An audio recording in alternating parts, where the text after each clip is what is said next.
ho muri Burundi.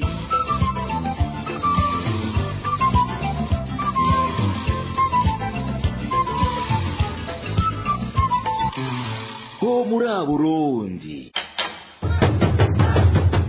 Humura Burundi est un magazine qui sert de pont entre les Burundais en exil et ceux restés au pays à travers des informations bien fouillées concernant tous les domaines de la vie du pays.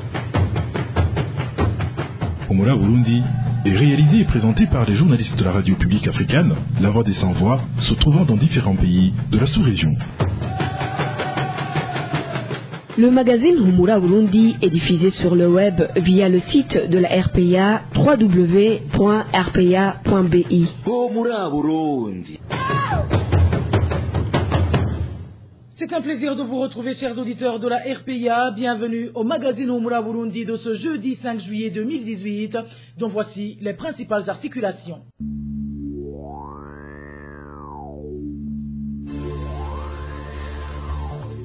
Le Parlement européen exige la fin de tout paiement ultérieur aux troupes burundaises et aux divers contingents du Burundi engagés dans des missions de maintien de la paix des Nations Unies et de l'Union africaine.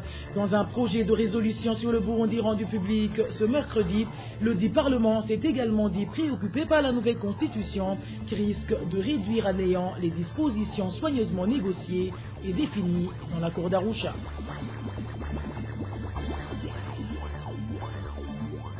Après 5 jours d'incarcération, le premier secrétaire du syndicat du personnel de la Sobougéa est enfin libre, ce qui n'empêchera pourtant pas ce personnel à entamer le mouvement de grève dès ce lundi, si jamais les sanctions à l'endroit de 2 des membres de ce syndicat restent maintenues.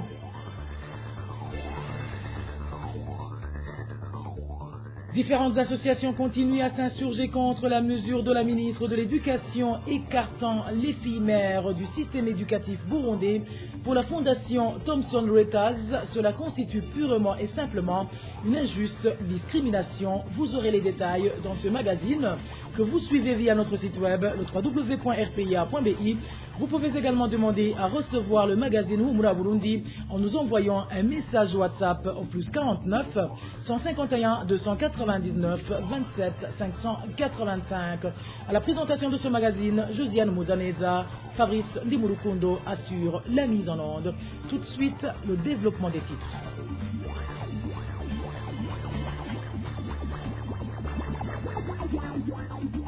Encore une fois, bienvenue. Débutons ce magazine par cette page politique où le Parlement européen réaffirme son soutien à la décision de l'Union européenne après consultation des autorités burundaises en vertu de l'article 96 de l'accord de Cotonou de suspendre l'aide financière directe au gouvernement burundais et se félicite de l'adoption par l'Union européenne de restrictions et de gel des avoirs. Dans un projet de résolution sur le Burundi rendu public ce mercredi, il exige la fin de tout paiement ultérieur aux troupes burundaises et aux divers contingents du Burundi engagés dans des missions de maintien de la paix de l'ONU et de l'Union africaine. Le Parlement européen se dit également préoccupé par le fait que la nouvelle constitution adoptée par référendum pourrait commencer à démanteler les dispositions soigneusement négociées et définies dans l'accord d'Arusha. Plus de détails avec Marie-Ange Ilakote. Dans un document de projet de résolution sur le Burundi rendu public ce mercredi, le groupe des parlementaires de l'Union européenne se base sur plusieurs résolutions, rapports et communiqués déjà sortis sur le Burundi pour motiver leurs propositions. Parmi eux, des résolutions de l'Union européenne, de l'Union africaine, des Nations unies et les rapports de la commission d'enquête sur le Burundi. Entre autres propositions pour adoption, les parlementaires européens réaffirment leur soutien pour le maintien des sanctions de l'Union européenne. Concernant la suspension financière directe au gouvernement burundais et ainsi que la restriction et le gel des avoirs pour les autorités présumées auteurs des violences graves des droits humains et la perturbation de la paix. Dans son projet de résolution soumis pour adoption, le Parlement européen exige la fin de tout paiement ultérieur aux troupes burundaises et aux divers contingents du Burundi engagés dans des missions de maintien de la paix de l'ONU et de l'Union européenne. Dans ce même document de projet de résolution, le Parlement européen se dit également préoccupé par le fait que la nouvelle constitution adoptée par le référendum pourrait commencer à démanteler les dispositions soigneusement négociées, définies définies dans l'accord d'Arusha. Le Parlement européen regrette l'absence d'approche consensuelle et entre les différents groupes sociétaux et politiques au Burundi, le manque d'informations sur les éléments clés du projet de constitution et le contrôle étroit des journalistes et des médias. Le Parlement européen charge son président de transmettre la présente résolution au gouvernement et au Parlement du Burundi, au Conseil des ministres ACP, Union européenne, aux représentants de l'Union pour les affaires étrangères et la politique de sécurité, aux États membres de l'Union européenne, les pays et institutions membres de l'Union africaine et le secrétaire général des Nations unies. Le Parlement européen regrette la lenteur du dialogue inter-burundais mené par l'Afrique de l'Est et le manque d'engagement de Bujumbura à cet égard. Il appelle toutes les parties, en particulier les autorités burundaises, à s'engager à la reprise du dialogue et demande qu'il y ait une approche renouvelée et coordonnée entre l'Union européenne, l'Union africaine, la Commission économique des Nations unies pour l'Afrique et l'ONU dans son ensemble. Le Parlement regrette aussi que le Burundi ne prenne pas en considération les rapports du secrétaire général des Nations unies, les résolutions du Conseil des droits de l'homme de Genève et la décision de l'Union africaine de janvier 2018. Le Parlement réitère son soutien au processus de médiation avec le soutien de l'Union africaine et du représentant spécial du secrétaire général des Nations unies. Il souligne en passant que la coopération classique exige enfin le retour à l'état de droit et la démocratie, y compris la lutte contre l'impunité et la protection des citoyens burundais. Marie-Ange Ilakoudzi, en page droits de l'homme pour justifier le renvoi des 3 experts onusiens de son territoire. Le Burundi accuse le Conseil des droits de l'homme des Nations Unies d'avoir fait une procédure irrégulière. Dans la 34e réunion qui se tient depuis ce mercredi, les Nations Unies ont pourtant exprimé également leur inquiétude sur les violations des droits de l'homme qui se poursuivent dans le pays. Émile Nivassoum.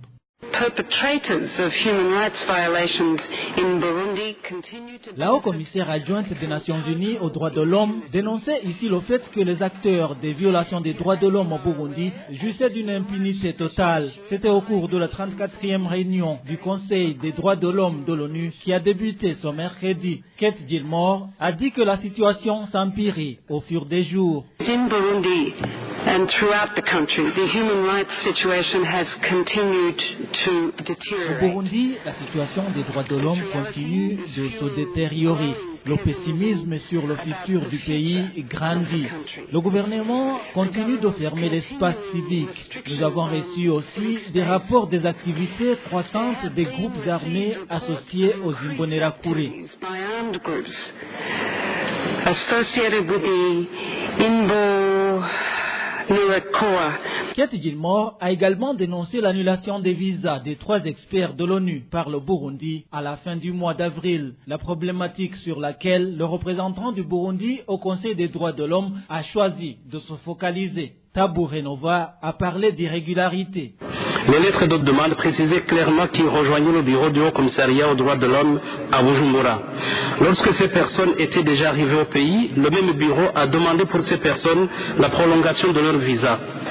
D'un coup, le Burundi a été surpris de recevoir une correspondance du Haut-Commissariat aux droits de l'homme, le félicitant d'avoir facilité le déploiement effectif de l'équipe des experts venus dans le cadre de la résolution 36/2. Cette situation a été jugée irrégulière. Les irrégularités que Tabu Renova a tenté d'expliquer. Dès lors que les missions diffèrent, il ne se conçoit pas comment le déploiement du personnel du bureau du Haut-Commissariat aux droits de l'homme peut se confondre à celui des experts à désigner dans le cadre d'une résolution du Conseil des droits de l'homme sur un pays donné, fut-il le Burundi. Selon Tabu Renova, le gouvernement burundais considère qu'il n'a jusqu'ici reçu aucune demande d'entrée régulière des experts onusiens au Burundi. Et pourtant, de son côté, la haut-commissaire adjointe des Nations Unies aux droits de l'homme précise que son bureau n'a cessé de demander depuis le 3 mai dernier le renouvellement des visas des 3 experts. Kate Gilmore s'est dit par ailleurs étonnée par ce rejet des experts par le gouvernement du Burundi, alors que le même gouvernement applaudissait lors de l'adoption de la résolution 36/2, la résolution qui autorise ces experts en collaboration avec les autorités burundaises à enquêter sur les violations des droits de l'homme et d'autres crimes commis au Burundi. Émile Nivasumba, je vous le disais en titre, le premier secrétaire du syndicat du personnel de la Sobougéa a été libéré ce mercredi. Toutefois, le personnel de cette entreprise ne lâche pas. Si les sanctions prises contre 2 de leurs syndicalistes ne sont pas annulées, la grève aura bel et bien lieu comme prévu. Les détails avec Inès Gakit.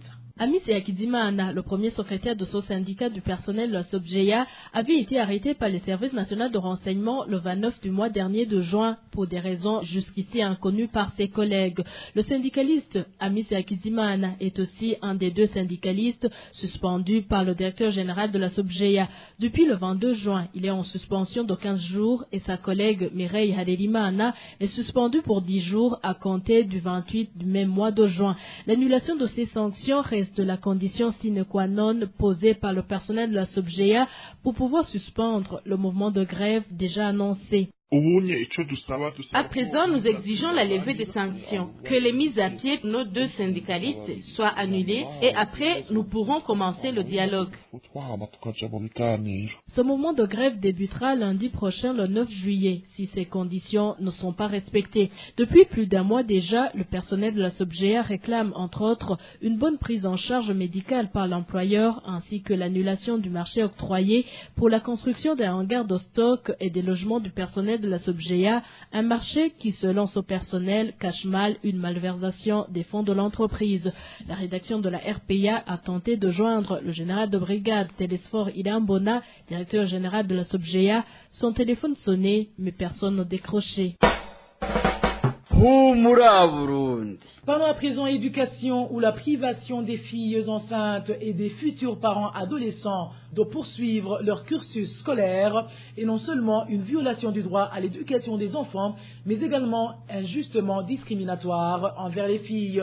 Déclaration de la fondation Thomson Reuters, c'est après que le ministère de l'Éducation burundais ait publié la semaine dernière une directive aux autorités provinciales stipulant que les adolescentes enceintes et les jeunes mères, ainsi que les garçons qui les ont mis enceintes, n'avaient plus le droit de faire partie du système éducatif formel. Jean-Vianney Nina Azoué nous fait le point. La déclaration émane de la fondation Thomson Reuters, la branche de Thomson Reuters, qui couvre l'actualité humanitaire, les droits des femmes, la traite, les droits de propriété, le changement climatique et la résilience. Dans une lettre datée du 26 juin adressée aux directeurs provinciaux de l'éducation au Burundi, la ministre de l'Éducation Janvière Ndirahisa a déclaré que les filles enceintes et futurs parents adolescents ne seraient autorisés qu'à suivre des cours de formation professionnelle. Mais les groupes de défense des droits humains ont déclaré que la privation de la scolarisation des enfants aurait un impact dévastateur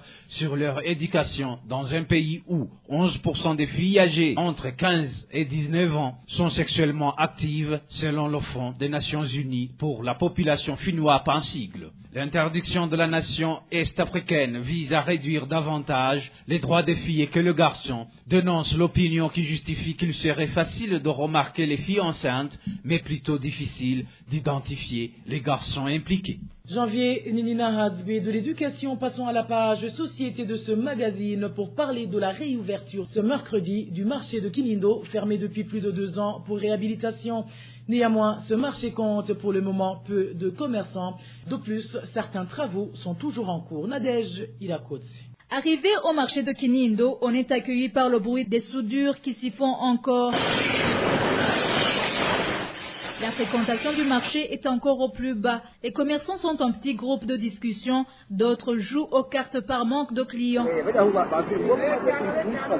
Certains commerçants sont en train de peindre leurs stands. Pour le moment, certains stands sont dépourvus de portes, d'autres encore fermés. Les informations recueillies sur place disent que les commerçants ne les ont pas encore occupés. Sur le côté gauche du marché, un grand espace ouvert est occupé par la vente de friperies. Mais les commerçants disent que les places qui leur sont destinées sont très petites. Le côté droit est l'autre espace où se remarquent des articles de vente comme des matelas. Mais ce matin, Aucun client n'était présent. Tout au milieu de ce marché se trouvent peu de commerçants de fruits et légumes et leurs articles étaient également en très petite quantité. Cependant, même si ces commerçants disent que les clients n'ont pas encore fréquenté en grand nombre ce marché après 2 jours de son ouverture, ils apprécient toutefois sa réouverture car selon eux, le marché provisoire de Kivenga où ils exerçaient depuis plus de 2 ans ne leur était pas favorable de par sa proximité avec la rivière Kanyosha. Rappelons que le marché de Kinindo est le 2e marché réouvert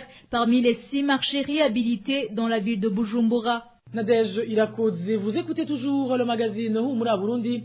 Pour ceux qui viennent de nous capter, je vous rappelle que vous pouvez suivre l'intégralité de ce magazine sur notre site web, le www.rpa.bi. Retrouvez également le magazine Humura Burundi en envoyant un message WhatsApp au numéro suivant, plus 49 151 299 27 585.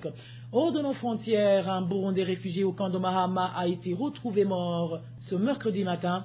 Néanmoins, les circonstances de sa mort restent jusqu'à présent inconnues. Les détails avec Emmanuel Ndaishimi. Constantin Vasomingera est le nom de cette personne retrouvée morte. Il était veilleur au marché de Mahama 2. Selon les informations en provenance du camp de Mahama, son corps a été découvert le matin de ce mercredi tout près d'un salon de coiffure se trouva à ce marché de Mahama 2. Les mêmes informations indiquent que les circonstances de la mort de cet homme ne sont pas encore connues. Il signale également que la victime était en bonne relation avec d'autres réfugiés. Pour le moment, le corps est à la morgue de l'hôpital général de Kirehe. Les responsables du camp de Mahama déclarent que les enquêtes sont en cours et que des personnes ont été déjà arrêtées pour des raisons d'enquête. Constantin Vasomingera était originaire de la province Kirundo. Elle laisse une femme et des enfants. Merci à toi Emmanuel Ndaishimi et terminons ce magazine par cette bonne nouvelle où plus de 350 enfants burundais réfugiés au Rwanda bénéficient d'un appui scolaire de la Fondation Joseph Nishirimbere. En plus de cette assistance, cette fondation assiste financièrement certaines familles les plus démunies en ce qui est des activités génératrices de revenus. Cependant, le chemin est encore lent car les nécessiteux sont nombreux, raison pour laquelle Egide Nimubona, membre de cette fondation, lance un appel aux âmes charitables de faire de leur mieux pour permettre à ces enfants réfugiés de poursuivre leurs études. Suivez plutôt Egide Nimubona, un des membres fondateurs de la Fondation Joseph Nishirimbere.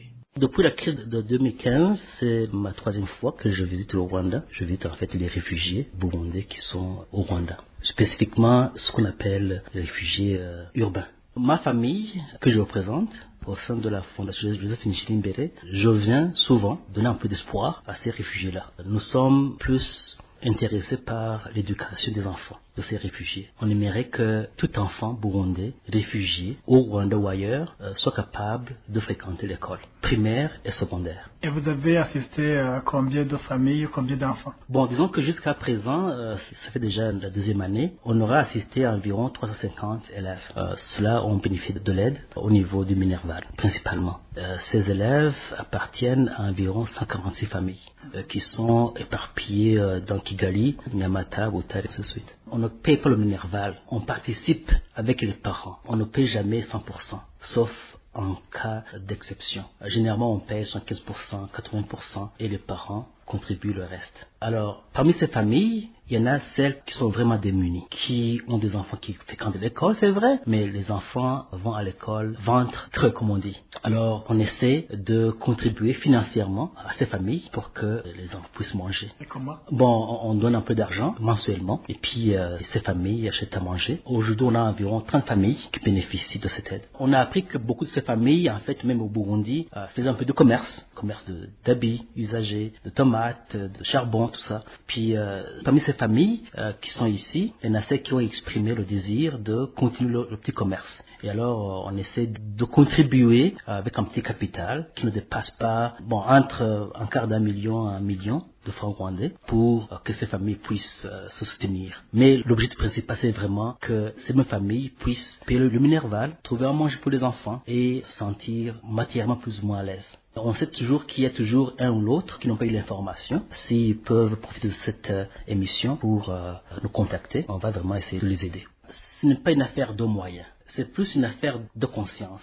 et aussi une affaire d'information. Beaucoup de Burundais qui sont financièrement à l'aise, au Burundi ou ailleurs, ne sont peut-être pas au courant des conditions de vie de ces réfugiés, amis, frères et sœurs, parents qui sont au Rwanda ou ailleurs. Qu'ils viennent voir ces familles, alors ils pourront déduire eux-mêmes quoi faire. Et voilà, chers fidèles auditeurs, c'est sur cette interview que nous mettons fin au magazine Humura Burundi de ce jeudi 5 juillet 2018. Merci à vous tous qui nous avez prêté une oreille attentive. Merci à toute l'équipe rédactionnelle qui m'a aidé à collecter toutes ces informations. Merci également à Fabrice Ndimurukundo pour sa parfaite collaboration technique. Au micro, vous étiez avec José Moutaneza. Passez une excellente soirée chez vous.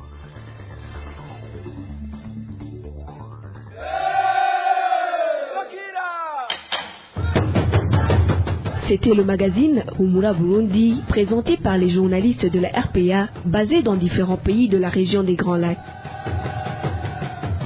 Un magazine campant pour relier les Burundais en exil et ce toujours au pays à travers une information de qualité.